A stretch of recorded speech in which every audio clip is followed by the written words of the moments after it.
France Culture. Le cours de l'histoire. Xavier Mauduit. Le franquisme, pour mettre l'Espagne au pas, au moment de construire une Espagne nouvelle, purgée des rouges, des syndicalistes, des communistes, des intellectuels et plus globalement de celles et ceux qui ne plaisent pas au régime, nombreux se trouvent dans la ligne de mire de Franco dès la guerre civile espagnole et pendant la longue dictature, enfants, vieillards, hommes, femmes, à l'usine et dans les champs. Le franquisme, une machine à broyer, une machine à réprimer. La première chose qu'on aperçoit en entrant, c'est une armoire, parce que l'accès à cette chambre dans laquelle il était caché se faisait à travers une armoire. Et la cité universitaire espagnole était coupée en deux, d'un côté les franquistes, de l'autre côté les républicains. Certaines maisons étaient occupées en haut par les uns, en bas par les autres. La répression franquiste s'étend, de plus en plus atroce. Leur cause est la nôtre. Le cours de l'histoire. Franco est votre ennemi. Franco est notre ennemi. Et le franquisme est une machine à broyer. Amélie Nuc, bonjour. Bonjour. Vous êtes maîtresse de conférences en histoire contemporaine à l'université Grenoble-Alpes. Vous êtes l'autrice de Péché de jeunesse. Péché, c'est au pluriel. Déviance, marginalité et rééducation dans l'Espagne franquiste. Vous êtes intéressée particulièrement aux enfants, c'est bien cela ? Aux enfants et aux adolescents qui avaient été envoyés en maison de redressement pendant la dictature franquiste en Espagne. Comment s'appellent ces maisons de redressement en Espagne ? En espagnol, le terme c'est reformatorios, du verbe reformar, redresser. Voilà, redresser. Et votre étude s'inscrit dans une étude beaucoup plus large de ce qui se passe à d'autres moments, à d'autres périodes de l'histoire, mais dans d'autres pays aussi. Et on va voir les spécificités de ce qu'il y a en Espagne au moment du franquisme avec François Gaudichaud. Bonjour. Bonjour. Vous êtes professeur en histoire contemporaine à l'université Toulouse-Jean Jaurès. Vous êtes membre de l'Institut universitaire de France.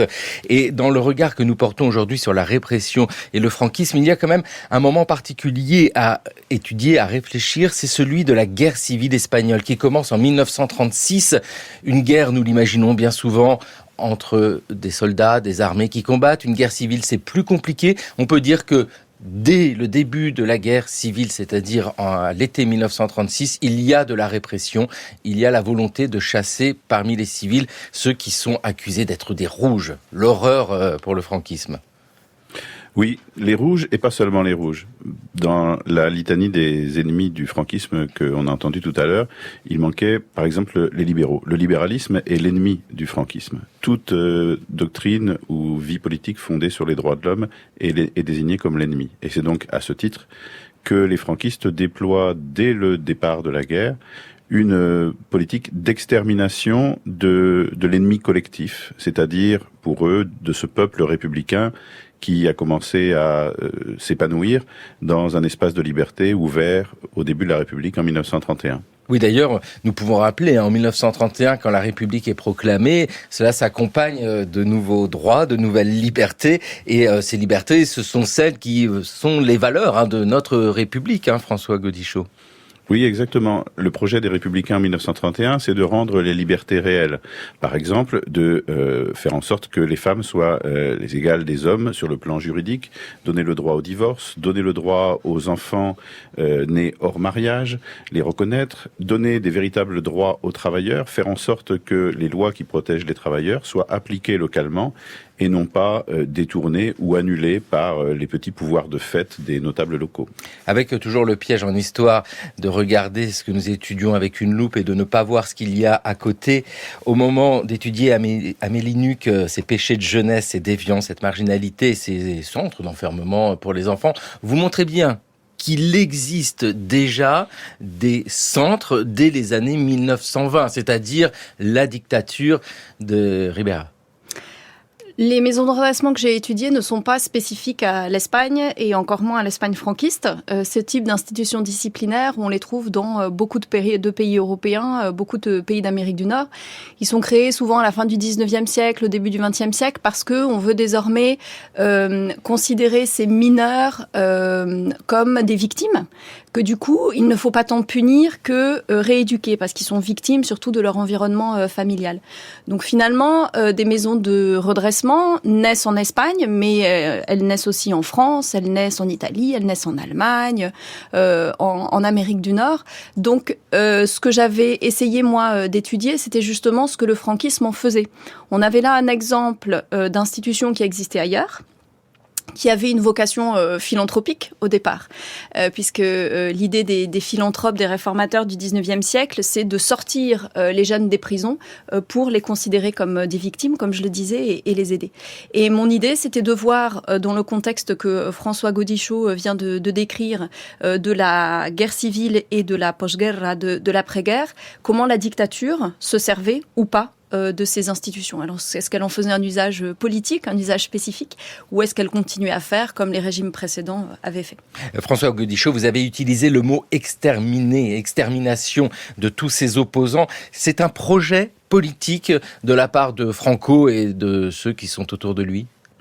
Oui, c'est un projet politique qui est partagé par un courant qui se cristallise dans un processus de fascisation dont Franco n'est que la partie visible, la figure de proue.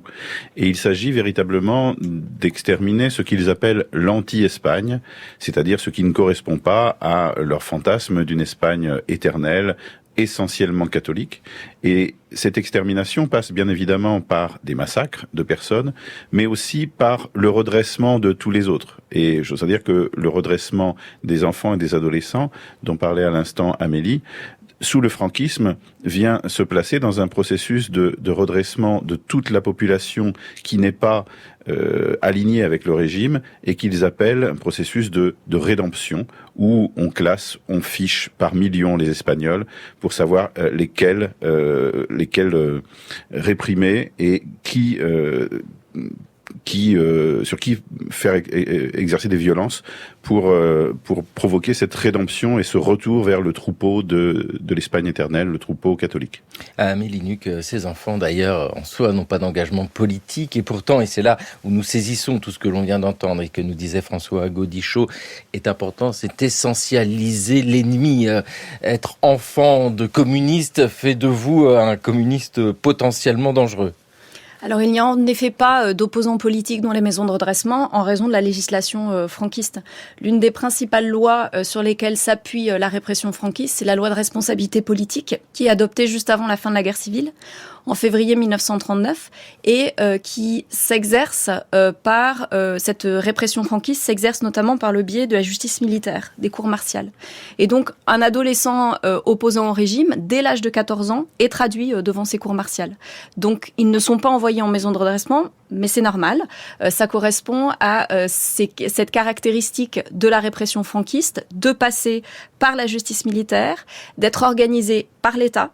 On a eu pendant la guerre civile une période de terreur chaude, pas vraiment contrôlée des deux côtés, mais surtout du côté franquiste. Mais tout cela s'institutionnalise rapidement. Cette répression est organisée. Elle est voulue, elle est codifiée et finalement les maisons de redressement s'insèrent dans un système beaucoup plus vaste, toute une chaîne de répression et de contrôle social. Donc le fait qu'il n'y ait pas dedans d'opposants politiques jeunes ne veut pas dire qu'il n'y a pas eu d'opposants politiques jeunes en Espagne, mais c'est en tout cas pas à cet endroit-là qu'on les trouve. Et puis vous venez de le rappeler, tout cela c'est écrit dans une chronologie, ce n'est pas la même chose en 1936, en 1939 et puis après une fois que le régime est installé. Et dans cette histoire-là, il y a cette période de la guerre civile avec des exécutions sommaires, et cela dès l'été 1936.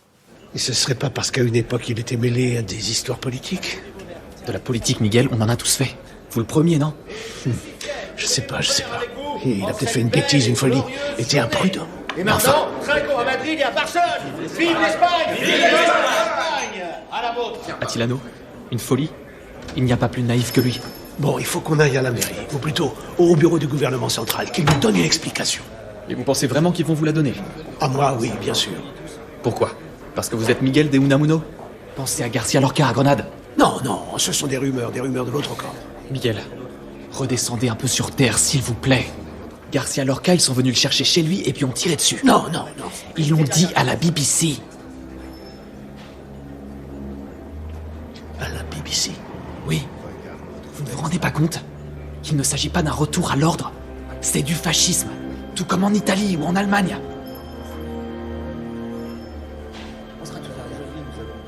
Viens, partons. Où allons-nous ? À l'université.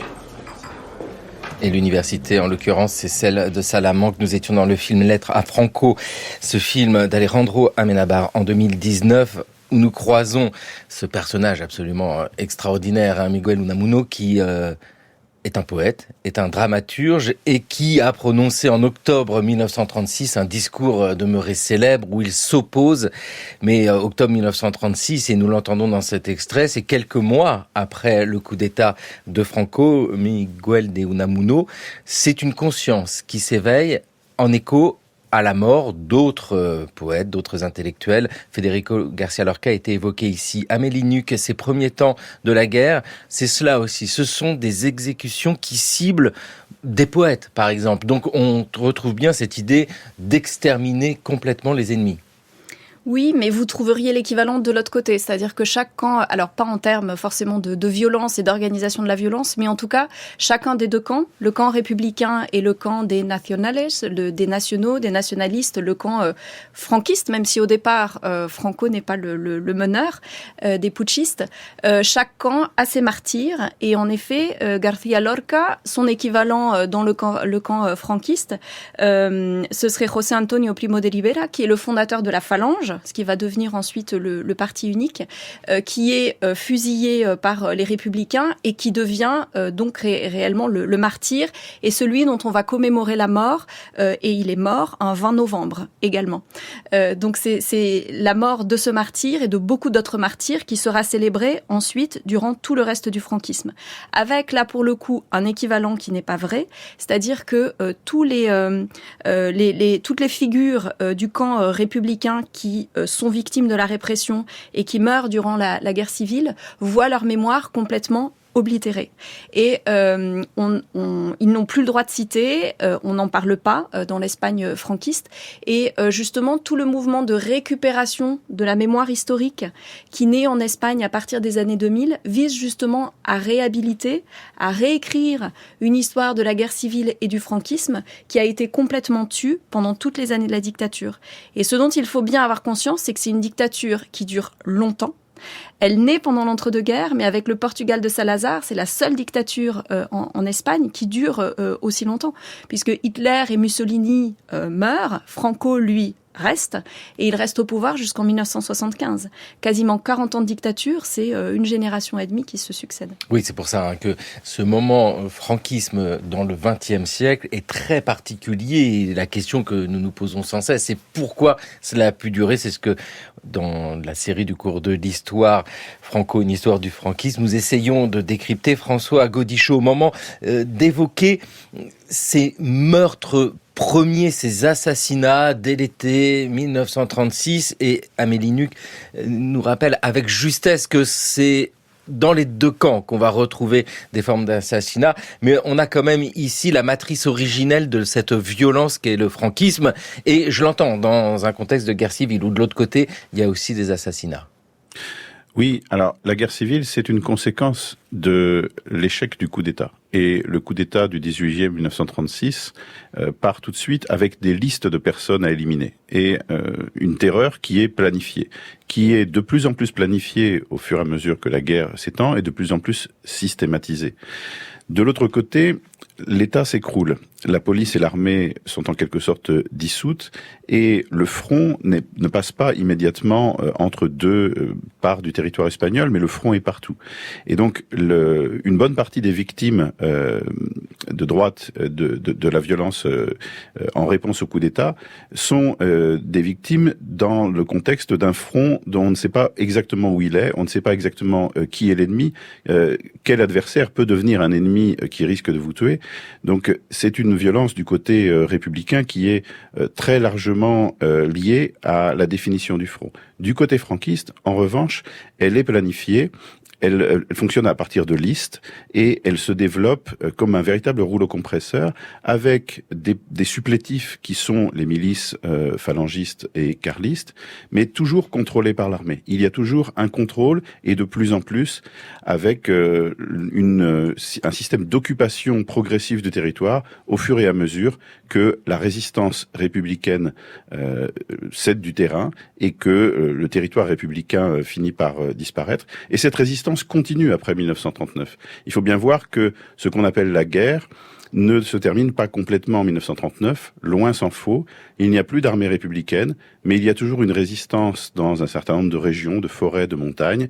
Et puis, du côté des franquistes, les objectifs de guerre, les objectifs politiques et sociaux ne sont pas encore atteints. Et ils vont être le support de cette violence terrible qui va continuer pendant des années après 1939. Oui, à quel moment placer la fin de la guerre civile espagnole ? Quand prend fin la résistance républicaine ?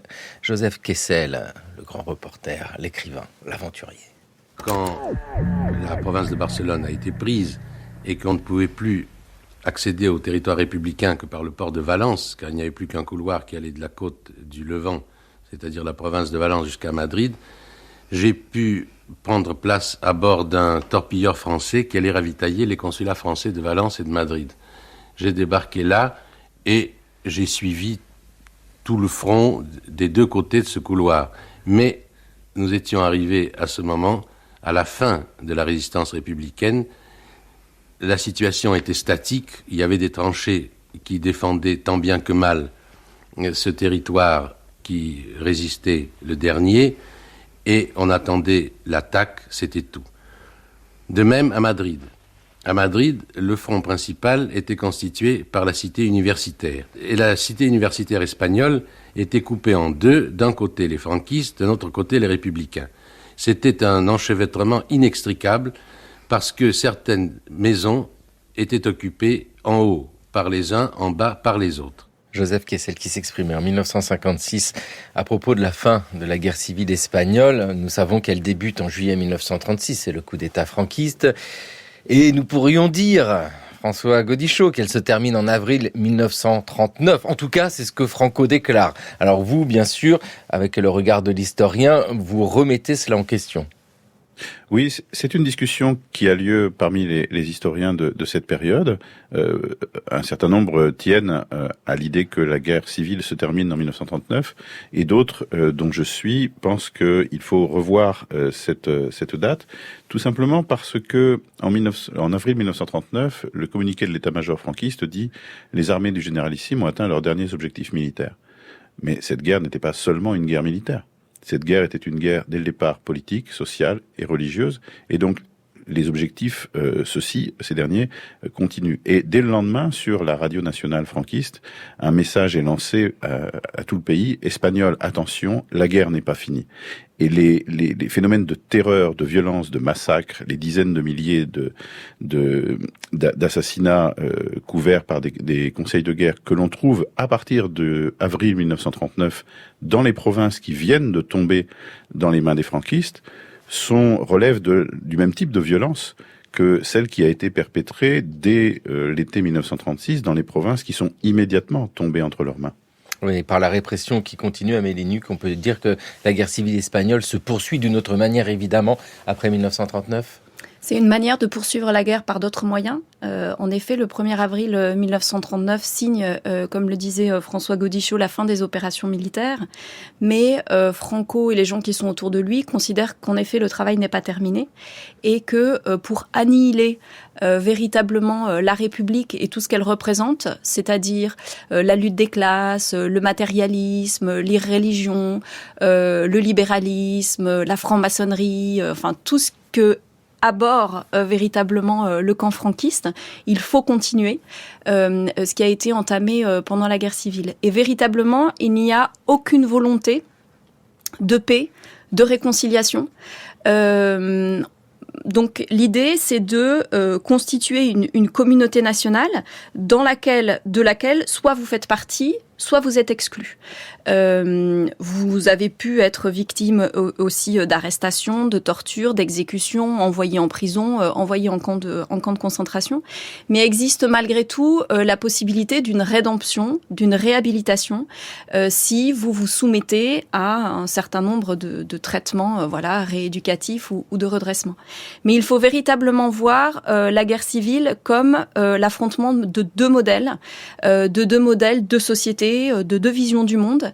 Et ce que veulent les franquistes, c'est annihiler tout l'héritage du Front populaire, de la Seconde République, pour réinstaurer l'Espagne telle qu'elle aurait dû toujours être, c'est-à-dire l'Espagne catholique, l'Espagne impériale. On a la nostalgie de Philippe II, de Charles Quint avant lui. Et c'est véritablement cette vision passéiste, traditionnelle du passé et cette société-là qu'on veut reconstruire. Voilà, le Front populaire, bien sûr, c'est le Front populaire espagnol qui est contemporain du Front populaire français. François Gaudichaud. Alors, il faut aussi penser que ce franquisme naît grâce à l'aide active de Hitler et de Mussolini et partage avec ces fascismes une volonté de triturer la société pour la faire correspondre à ce qu'elle, à leur rêve de société, qui allemande, qui italienne, qui espagnole, conformément à leurs désirs.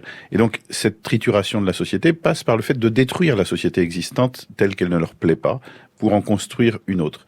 Et cela passe aussi par l'inversion complète de la culpabilité.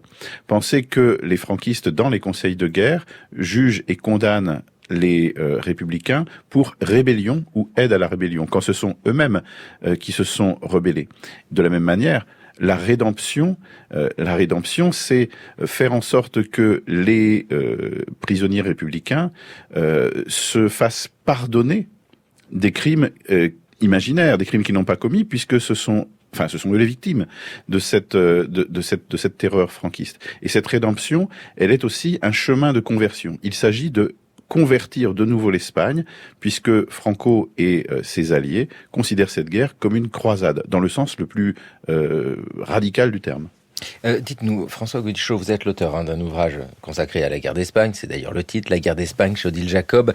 La personne de Franco dans cette histoire-là. Quand nous parlons du nazisme en Allemagne, il y a la figure d'Hitler. Quand nous parlons du fascisme en Italie, il y a Mussolini qui sait se mettre en scène et que l'on voit sans cesse. Mais qu'en est-il de Franco ? Est-ce que Franco est un personnage qui se met en scène dès le début, c'est-à-dire qui se met même en avant ? Oui, Franco est un véritable personnage avec plusieurs couches, comme une sorte d'oignon. Et cette construction du personnage a commencé dès avant la guerre. Il y a une promotion de lui-même par Franco qui a commencé dès les années 20. Stéphane Michonneau, que vous recevez demain ou après-demain, je crois, évidemment vous en parlera parce qu'il vient de publier là-dessus. Et ce personnage, évidemment, travaille sa popularité, travaille son autorité, sa projection, mais c'est aussi une espèce de mirage.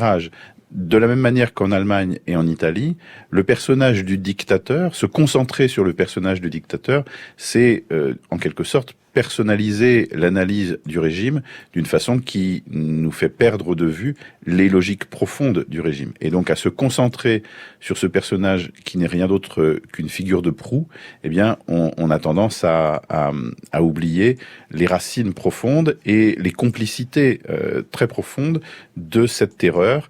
Tous ces perpétrateurs auxquels on s'intéresse depuis quelques décennies dans le cadre de l'étude des dictatures de l'Axe. Aujourd'hui, en Espagne, on commence à s'intéresser à ces perpétrateurs, non seulement ceux qui appuient sur la gâchette, mais ceux qui signent les condamnations à mort, ceux qui aident, ceux qui dénoncent, et finalement, le caractère extrêmement réparti du contrôle social, de l'aide, de cette construction de la dictature jusque dans le moindre village, et qui permet à cette dictature de tenir. Stéphane Michonneau a retrouvé dans l'épisode du cours de l'histoire le franquisme après Franco, histoire d'une mémoire douloureuse. Amélie Nuc, sur la personne de Franco même, c'est un personnage bien sûr qui est au cœur de toute notre réflexion, mais quand je vous écoute, j'entends bien que c'est tous les gens autour de lui, alors gens au sens individu, mais aussi en tant que groupes sociaux qui permettent au franquisme de naître, d'exister et de fonctionner. Alors Franco, il est né en Galice, dans le nord de l'Espagne, à la fin du 19e siècle. C'est un militaire et il y a véritablement ça dans son ADN. Il est devenu le plus jeune général à l'âge de 33 ans, je crois, 30 et quelques années. Donc c'est un militaire brillant qui a fait ses armes en Afrique du Nord dans les guerres coloniales de l'Espagne. C'est là-bas qu'il a appris la violence, qu'il a appris des méthodes qui seront ensuite exportées sur le territoire de la péninsule. Alors d'abord à l'occasion d'une révolution ouvrière qui a lieu dans les Asturies en 1934, qui est un peu comme un terrain d'essai, et ensuite surtout pendant la guerre civile. Donc c'est un militaire respecté, et l'armée est vraiment l'un des piliers du régime. C'est le bras par lequel s'exerce la répression militaire, mais c'est véritablement l'un des principaux soutiens du régime et un soutien indéfectible. Mais la dictature compte aussi sur le soutien d'autres piliers sans lesquels le régime n'aurait pas pu durer. Il y a la Phalange, ce qui devient progressivement le parti unique, le seul qui est autorisé. Tous les autres partis politiques et tous les autres syndicats, autres que le syndicat officiel, ne sont plus autorisés en Espagne. Il n'y a plus de liberté d'expression. Tout ça est réduit à néant. Un autre soutien fondamental, c'est l'Église catholique, qui apporte d'une part sa caution morale, puisque comme le disait François Gaudichaud, elle reconnaît la guerre civile comme une croisade, et c'est une vraie reconquista, une vraie reconquête. On fait rejouer des ressorts de l'histoire espagnole. Donc le soutien de l'épiscopat espagnol à la guerre civile est très net. Ce soutien à l'Église catholique se confirme après la guerre civile, avec tout ce que ça représente de ramifications, de soutien social dans l'Espagne tout entière, mais aussi de ressources économiques qui sont très claires pour l'Église. Donc ces piliers sont importants, mais il y a aussi le soutien des classes possédantes en Espagne, des grands propriétaires terriens, d'une partie des industriels, parce que il y a toute une partie de la société espagnole qui trouve son compte dans la guerre civile et dans la nouvelle société que l'on construit, dans laquelle il s'agit de mettre au pas ceux qui avaient osé se rebeller, ceux qui avaient osé revendiquer, les journaliers agricoles en Andalousie, les anarchistes, les communistes, les socialistes, et aussi toute la classe ouvrière. Donc c'est l'occasion, si vous voulez, pour eux aussi, de revenir sur un ordre social qui avait été menacé. Avec cette répression, ces épurations en Espagne de la part des franquistes contre ceux qui sont surnommés les Rouges en plusieurs phases. La terreur blanche a commencé en 1936. Alors c'était la première phase, on tuait, on supprimait les francs-maçons, les républicains, les socialistes, les communistes, les indépendantistes, les catalanistes. Enfin, on tuait vraiment d'une manière presque systématique, avec simulacre de procès dont les condamnations étaient le résultat d'une espèce de caricature, un commandant et 2 assesseurs, et on envoyait en 2 minutes les gens à la mort. Bon.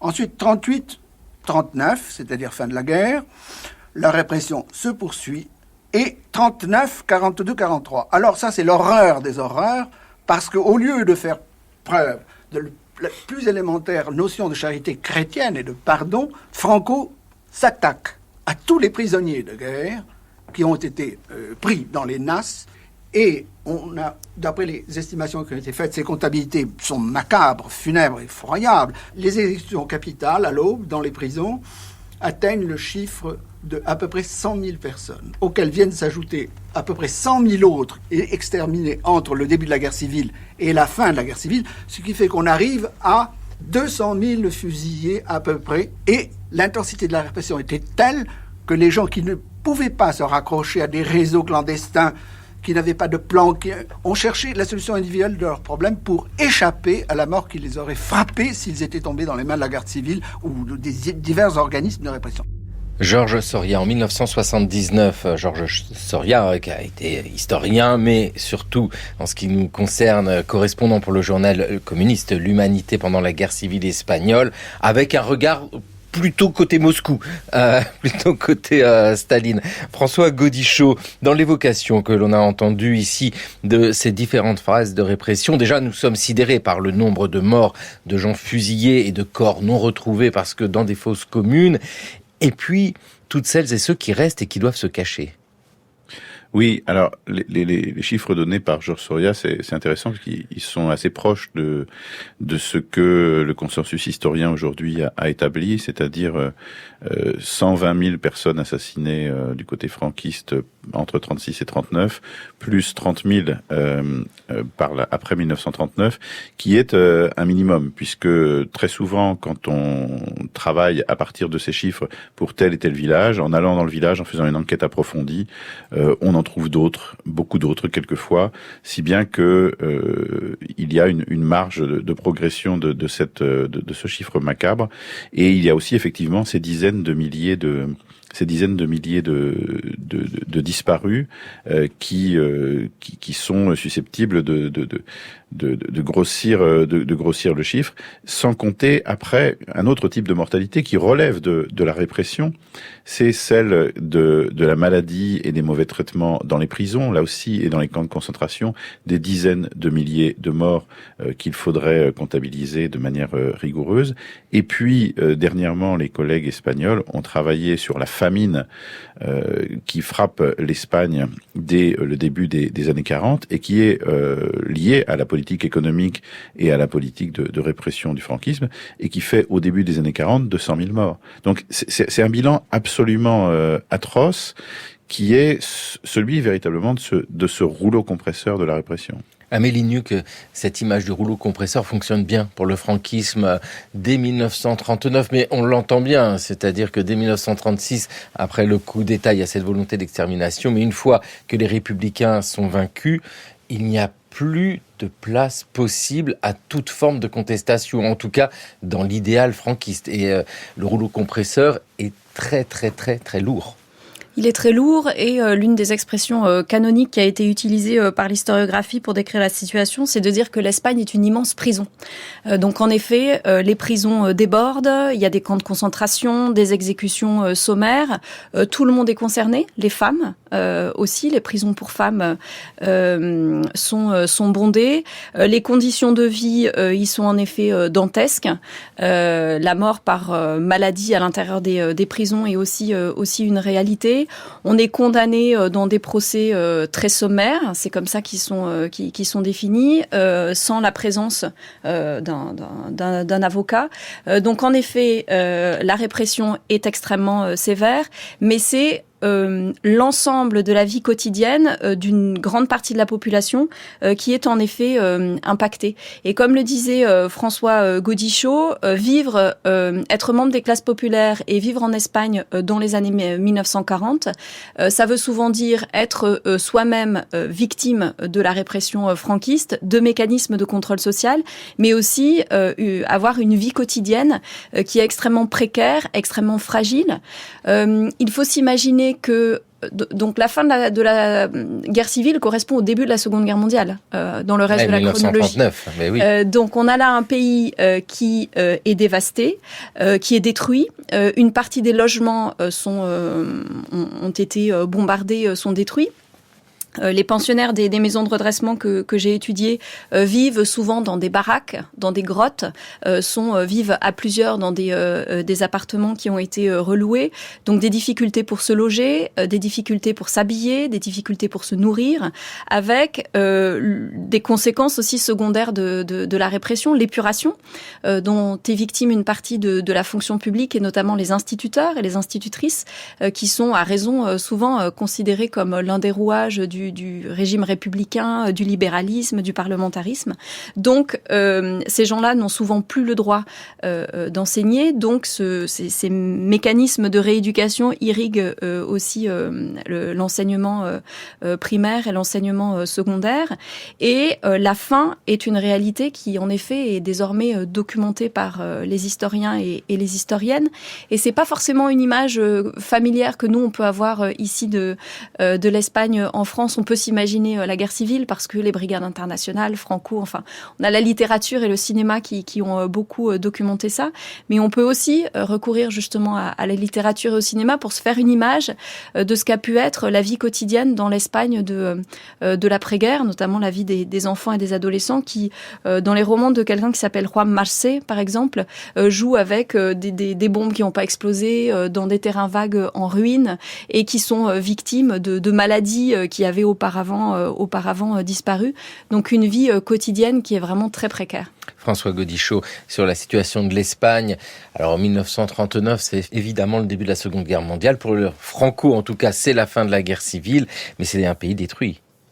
Oui, c'est un pays détruit, mais effectivement, le franquisme, pour se justifier, notamment à l'occasion de cette grande famine des années 40, a beaucoup chargé, disons, l'adversaire, l'ennemi, les responsabilités de la guerre, etc.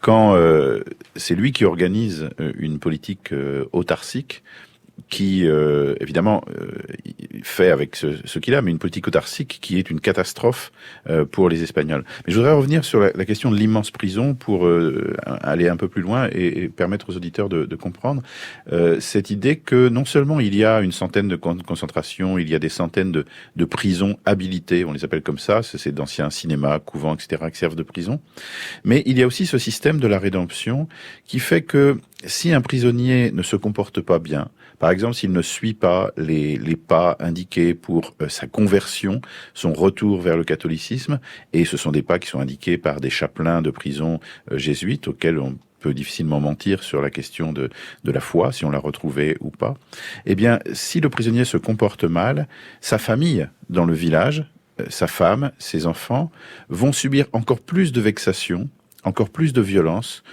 que ce qu'ils subissent au quotidien. Et donc lui, il sait qu'il a intérêt à se tenir à carreau, pour parler familièrement, parce que sinon, ça risque de barder pour sa famille. Et à l'inverse, la famille a intérêt de subir sans dire quoi que ce soit, les vexations, les violences, parce que sinon, le père qui est dans la prison, ou le frère, peut en souffrir lui aussi, se voir privé de communication, encore plus privé de nourriture, etc. C'est aussi pour ça que l'Espagne est une immense prison.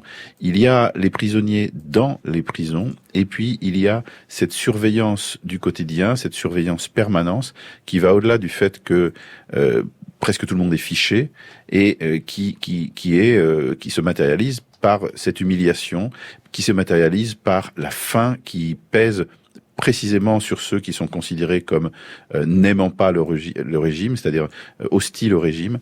Et sur cela, toute violence est permise. Et ils ne sont jamais à l'abri. Donc le pays entier devient une immense prison avec ce système. François Gaudichaud, la dictature de Franco est une longue dictature, 40 ans de dictature. Y a-t-il une évolution pendant ces 40 ans ? Oui, bien sûr. Il y a une évolution parce que il n'est pas possible, à partir de la fin de la Seconde Guerre mondiale, de continuer à brandir les signes internationaux du fascisme, le bras levé et tout un tas de choses de cette sorte. Et le franquisme entre dans une période où sa survie va se jouer. Mais la guerre froide arrive très vite. Et les anciens alliés, considèrent que Franco est finalement une garantie d'ordre social, et il va devenir un des piliers de cet ordre de la guerre froide en Europe, lui-même se présentant comme la sentinelle de l'Occident. C'est ce qui permet la survie du régime. Mais à partir de là, il va falloir maquiller un certain nombre de choses. Simplement, c'est pas seulement le maquillage qui fait que le niveau de violence baisse, c'est tout simplement parce que en Espagne, la terreur, la violence a commencé par le paroxysme de la guerre. C'est-à-dire que, à l'inverse de la chronologie d'autres pays ayant subi le fascisme, il n'y a pas eu une montée en puissance vers un paroxysme de la guerre qui arrive à la fin de ces régimes, puisqu'ils sont vaincus. Dans le cas de l'Espagne, on commence par le paroxysme. Et donc, dans les années 40, à partir du moment où des dizaines et des dizaines de milliers de personnes, des centaines de milliers, ont été éliminés, soit par exécution, soit parce qu'ils sont dans des prisons, soit parce qu'ils sont exilés, que tous les autres sont surveillés d'une manière terrible, eh bien, il n'y a plus besoin d'exercer le même type de violence. Et donc, tout cela se transforme en un contrôle du quotidien, ce contrôle social dont on parlait tout à l'heure, et qui fait que, effectivement, les niveaux de violence sanglante baissent, mais la dictature reste la même. Et ce qui est important à comprendre, c'est que même si elle transite par cette deuxième partie du XXe siècle et elle devient un des piliers de l'ordre de la guerre froide en Europe, eh bien, la dictature franquiste maintient son essence violente jusqu'au bout. Et on le voit lors des dernières années, quand elle lutte contre la contestation sociale, cette violence ressurgit à l'occasion de ces tensions de la fin de la dictature.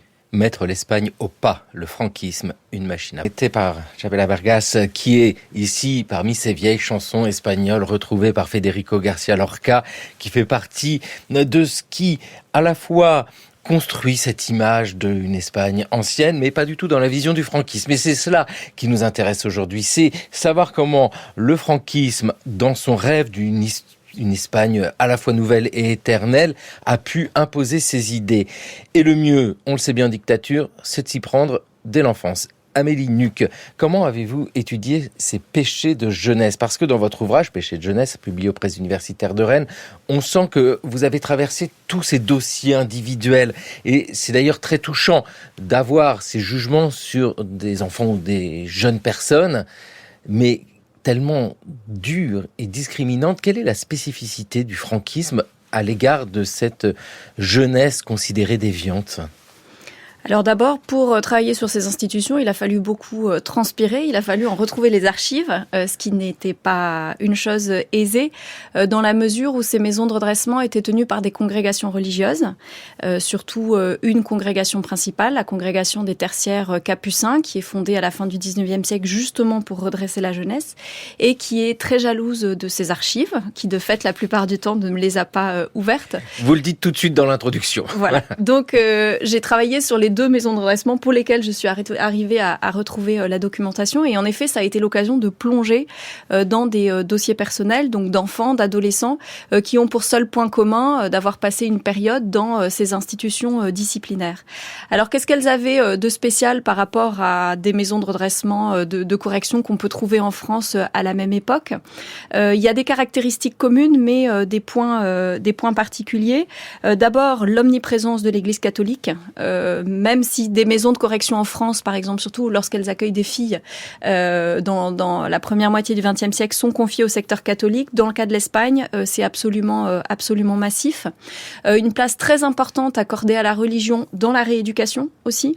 On a l'impression à lire les archives que ce qui est surtout important, c'est que ces enfants-là soient baptisés s'ils ne l'étaient pas, ou fassent leur première communion si ça n'était pas le cas, et même que leurs parents se marient à l'église si ça n'était pas le cas. Et là, je rejoins ce que disait François Gaudichaud tout à l'heure, c'est-à-dire que on les rééduque à l'intérieur, on les protège de leur milieu familial à l'intérieur, mais on se sert de ces institutions-là pour irriguer au-delà des murs eux-mêmes et pour convertir finalement l'ensemble de la société espagnole et des milieux populaires.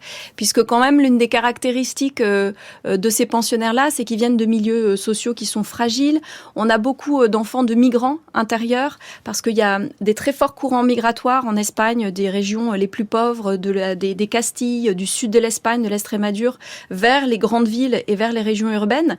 Et ça entraîne des fragilités qui font qu'ils sont plus susceptibles de se retrouver d'être arrêtés par la police parce qu'ils volent, d'être retrouvés dans ces institutions-là. Donc des milieux sociaux fragiles qui quand même sont souvent soupçonnés d'être d'irréligion. Et on voit vraiment une obsession du personnel religieux pour faire en sorte que le reste de la famille, on passe si vous voulez par les jeunes pour qu'ensuite ils soient des agents de recatholicisation de leur famille à l'extérieur. Et parfois ça marche, parfois ça ne marche pas. Mais ça, c'est vraiment une spécificité des institutions que moi j'ai étudiées. C'est-à-dire qu'on peut décider, le tribunal peut décider de suspendre le droit de garde et d'éducation parce qu'on estime que l'enfant est en danger à cause de son milieu familial. Et on voit clairement un chantage qui s'exerce vis-à-vis des parents en disant vous êtes mariés civilement sous la République, on ne vous rendra votre enfant que si vous vous mariez à l'église. Ah oui, comme ça, c'est clairement dit de la part de ces institutions. Il y en a beaucoup en Espagne de ces maisons destinées aux enfants et aux adolescents. Alors c'est une question qu'on me pose tout le temps et à laquelle je ne peux jamais répondre parce que figurez-vous que dans les archives, même les archives nationales, il n'y a pas ce genre de statistiques. Aussi parce que je pense que le ministère de la Justice lui-même, qui coordonne les tribunaux pour mineurs dont dépendent les maisons de redressement, ne sait pas lui-même, en fait, combien d'institutions il y a. Parce que les filles, notamment, sont souvent envoyées au couvent. Sont souvent envoyés dans des institutions religieuses qui ne sont pas des maisons de redressement, mais en fait, on n'en a créé pas assez pour les filles. Et puis, de toute façon, l'essentiel, c'est de les confier, de les confier à quelqu'un. Donc, on a des statistiques un peu plus claires pour la toute fin, la toute fin de la période, où on peut estimer à environ 500 institutions de ce type, si vous voulez, les maisons de redressement. Mais il y a tout un maillage d'institutions souvent catholiques, des écoles, des pensionnats, des couvents, dans lesquels les tribunaux pour mineurs dispatchent les enfants et les adolescents. Alors, il y a la difficulté d'accès aux archives, et ça en dit long d'ailleurs sur la mémoire du franquisme aujourd'hui. Et puis, il y a l'intérêt de la part de ces institutions sur certains points. Alors bon, évidemment, le danger politique, mais quand on parle de jeunes personnes, c'est limité, le syndicalisme, la franc-maçonnerie, tout ça. L'homosexualité, parce que l'homosexualité est combattue sous le franquisme. Et en vous lisant, on sent bien qu'il est difficile, même en ayant accès à des archives, de percevoir cela, tellement les archives elles-mêmes se taisent. Amélie Nuc, dans la recherche que vous avez pu faire, il y a la crainte du corps de la jeune personne, de la masturbation, de l'homosexualité, mais c'est pas dit comme ça. Et c'est pour ça que c'est extrêmement pernicieux. On sent bien ces systèmes répressifs qui sont là, ils sont présents, mais rien n'est vraiment dit.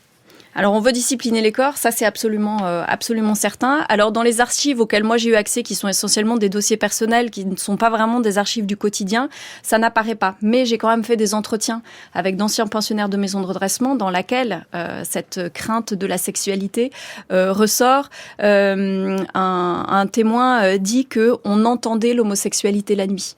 On entendait des soupirs, on entendait des murmures, et il y a un soupçon permanent, c'est-à-dire que la douche, le passage aux toilettes peuvent être des moments où on soupçonne justement les jeunes de pratiquer par exemple la masturbation, donc on les surveille extrêmement.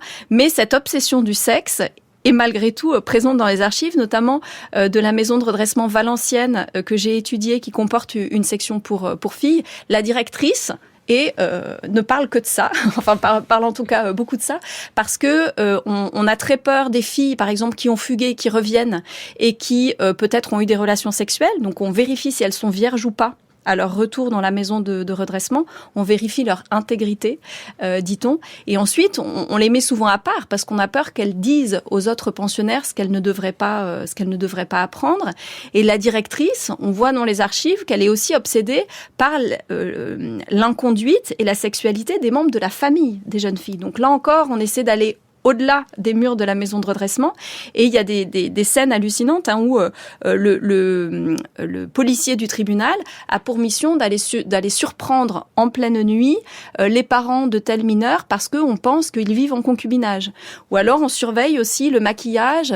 On dit d'une mère, oh là là, vu la situation économique qu'ils connaissent, on trouve qu'elle est bien pomponnée et bien portante, c'est peut-être qu'elle se prostitue. On vérifie aussi, on surveille les ventres qui s'arrondissent, qui pourraient être le signe de relations extra-conjugales. Donc il y a vraiment une obsession de la sexualité, de la moralité et vraiment du contrôle social des classes populaires. François Gaudichaud, c'est vraiment ça en fait qui nous intéresse et qui est un point commun à l'ensemble des dictatures, c'est cette volonté de contrôler tout ce qu'il y a dans la société. Le franquisme a-t-il des spécificités, là aussi, par rapport à d'autres dictatures? Cette place de la religion, de l'Église en tout cas, en tant qu'institution, nous l'entendons bien, des possédants qui soutiennent le pouvoir. Il y a quelque chose pour vous, qui connaissez si bien l'Espagne, sous Franco, de particulier? Oui, je crois que l'Espagne franquiste partage avec ses alliés, voilà, avec les autres régimes fascistes, dès le départ, une ambition totalitaire, c'est-à-dire de contrôle total de la société. Simplement, elle bénéficie d'un avantage, c'est-à-dire que comme l'Église catholique est présente dès le départ dans la machine, cela lui permet d'essayer d'exercer ce contrôle jusqu'à l'intérieur même du cerveau de ces victimes. C'est-à-dire que, imaginez ces prisonniers, ces personnes qu'on force à se convertir et sur lesquels on exerce une pression telle que ils ne peuvent pas faire semblant. Il y a vraiment un viol des consciences qui est perpétré de manière parallèle au viol des corps. On parlait là de la répression sur les enfants, mais il faut penser que la répression de genre à l'égard des femmes est particulièrement violente, particulièrement atroce et complète. Il y a dès la guerre des phénomènes de tonte de femmes dites rouges, mais ces tontes peuvent se répéter. En 1962, à l'occasion de la répression de la grève des mineurs des Asturies, de nouveau des femmes sont tondues.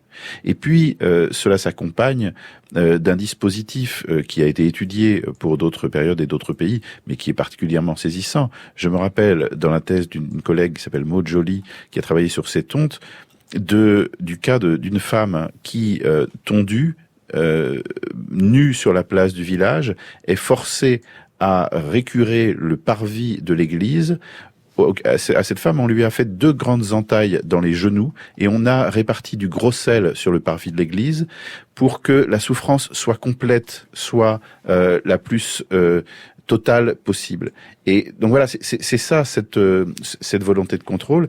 Et les Espagnols, finalement, ne s'en sortent progressivement que par la transformation profonde de la société et de l'économie du pays, un exode rural énorme et d'une grande radicalité à partir des années 60. Les gens vont s'entasser dans les villes.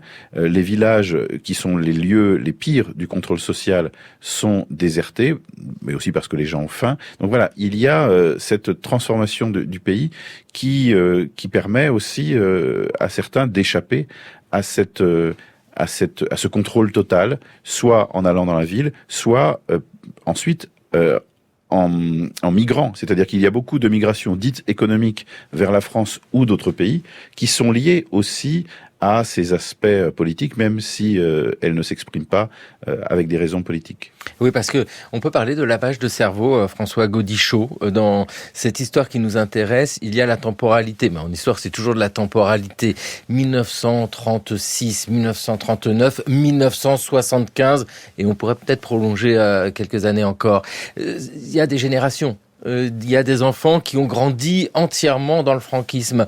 C'est un lavage de cerveau ?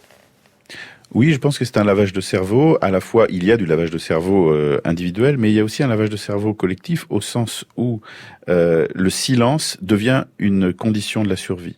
Par exemple, ces parents qui ne parlent pas de leurs opinions, de ce qu'ils pensent, de ce qu'ils ressentent à table, parce que l'enfant pourrait répéter, on a tous des enfants qui ont répété des choses entendues à table à l'école, sauf que là, il y a un danger mortel. C'est-à-dire que si l'enfant répète quelque chose à l'école, ça peut très vite avoir pour conséquence la perte d'un travail. C'est-à-dire, si on perd son travail, eh bien, c'est la survie alimentaire de la famille qui est en jeu, la survie alimentaire de l'enfant en particulier. Donc voilà, ce silence, cette auto-répression, elle est très importante. On a vu lors des excavations de fosses communes ces dernières années, des personnes très âgées prendre la parole au bord des fosses et raconter ce qui était arrivé à leurs parents, à leurs oncles, comment ils les avaient vus se faire tuer. Et la famille, les frères et les sœurs de ces gens qui prenaient la parole ne le savaient pas. C'est-à-dire que vous avez des personnes de 80 ans qui se sont tues depuis l'enfance. C'est ça aussi, ce lavage de cerveau. Amélie Nuc, c'est une histoire du silence. Nous avons évoqué le silence qu'il pouvait y avoir dans les archives de toutes ces maisons de rééducation dans l'Espagne franquiste. C'est une histoire d'enfants qui ne peuvent pas parler. Alors il y a la confession, bien sûr, vu que la religion est omniprésente dans cette histoire-là. C'est une histoire extrêmement douloureuse. On le sent, on a parlé des corps contraints, les esprits contraints aussi. Oui, c'est une histoire de silence, une histoire de peur, une histoire de faim, car comme le disait François Gaudichaud, le silence est une condition de la survie, au moins en public. Donc les gens se taisent, les gens ont peur, et finalement la passivité devient une manière de continuer à vivre, à survivre. Il y a des formes d'opposition au régime, une opposition clandestine, mais qui quand même tarde un peu à se reconstituer parce qu'elle est victime d'une répression extrêmement brutale, on l'a dit, dans les années 1940. Et ça, ce silence, cette peur généralisée, ce caractère gris, en quelque sorte, si vous voulez, de la vie et de la population, c'est l'une des explications de la longue durée de la dictature. Parce que on annihile les opposants, le reste de la population a peur, on transmet en effet le silence et la peur aussi à ses enfants. Et si les gens recommencent à parler au bord des fosses communes, comme le disait François tout à l'heure, c'est aussi parce qu'on a sauté une génération et que ce mouvement de la récupération de la mémoire historique qui naît au début des années 2000, il est dû aux petits-enfants, en fait, des gens dont on parle, de ces républicains. Parce que ça a sauté une génération, la génération des parents, qui est celle qui a vécu dans le contexte de la dictature dont on parle. Et pour ce qui est des maisons de redressement, les quelques personnes que j'ai pu interviewer ne se présentaient pas comme des victimes de la dictature, comme des victimes de la répression. Elles portaient comme un stigmate le fait d'être passées par des institutions de sinistre mémoire qui avaient mauvaise réputation. Mais en tout cas, il n'y a pas de mémoire de ces institutions-là qui soit associée étonnamment en tout cas, à la mémoire de la dictature. Voilà, une pression en continu sur le temps long, bien sûr, c'est une chose. Et puis de temps en temps, des exécutions aussi par le pouvoir, des mises à mort qui, là aussi, rappellent la violence du régime. François Gaudichaud. Oui, Vázquez Montalbán disait que la peur est le personnage principal de l'histoire espagnole. Cette peur, c'est précisément la terreur qui est exercée par le franquisme. Et cette peur, elle est manipulée par le franquisme à partir des années 60 pour se prolonger. C'est-à-dire que un changement de régime est présenté comme le risque d'une nouvelle guerre civile. Le risque d'une nouvelle guerre civile, ça veut dire manipuler le souvenir des souffrances atroces vécues par nombre d'Espagnols, et c'est sur la base de cette peur que le régime peut se perpétuer et peut tenter, dans les années 70, de contraindre la manière dont une transition peut s'opérer. Cette peur d'une nouvelle guerre civile, elle est dès le départ très largement manipulée par la dictature.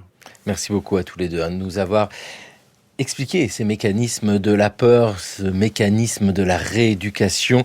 Avec vous, François Gaudichaud, il y a La guerre d'Espagne, publié chez Odile Jacob, et puis vous avez participé avec Pierre Salmon et Mercedes Yusta à La guerre d'Espagne que nous attendons, parce que ce moment est vraiment particulier pour l'histoire du XXe siècle, avec des répercussions, on le sent bien, qui ne cessent. Amélie Nuc, Péché de jeunesse, déviance, marginalité, rééducation à l'Espagne franquiste, c'est publié aux presses universitaires de Rennes. Merci beaucoup à tous les deux.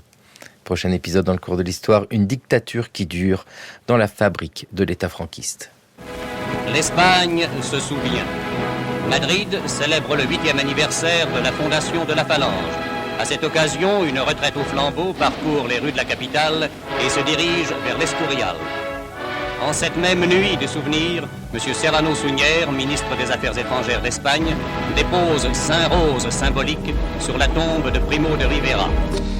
Archives de propagande en 1942, ces gens-là savent se reconnaître pour le 8e anniversaire de la Phalange. Le cours de l'histoire sur France Culture, une émission réalisée par Thomas Beau avec à la technique Grégory Wallon. Merci à Ici Occitanie à Toulouse pour le duplex. Émission préparée par Solène Roy, Jeanne Delecroix, Raphaël Laloum, Jeanne Copet et Maïwen Guiziou. Cette émission et toutes les précédentes sont à écouter, à podcaster sur franceculture.fr et l'appli Radio France.